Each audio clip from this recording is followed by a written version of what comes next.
TBP news, आवाज तुमचा, साथ आमची।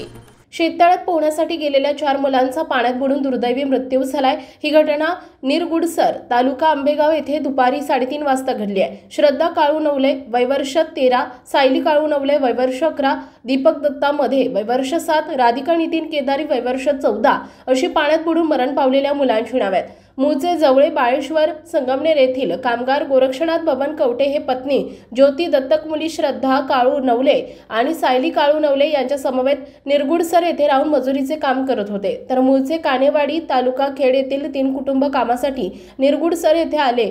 सर्वजण पोंदेवाडी येथे शेतात काम करण्यासाठी गेले होते।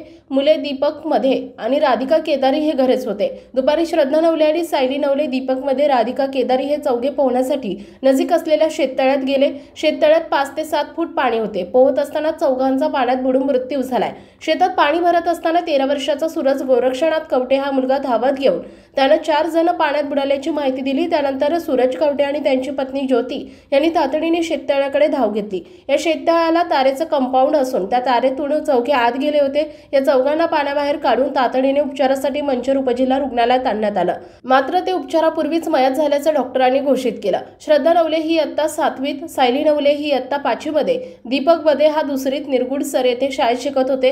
राधिका केदारी ही पोंदेवाडी जिल्हा परिषद प्राथमिक शाळेत शिकत होती। शाळेला सुट्टी असल्याने ही मुले दुपारच्या वेळी शेततळ्याकडे गेल्याचा प्राथमिक अंदाज आहे। आपल्या भागातील महत्त्वाच्या आणि ताज्या बातम्या पाहण्यासाठी आजच टीबीपी न्यूज चॅनलला YouTube वर सबस्क्राइब करा आणि बेल आयकॉन प्रेस करा।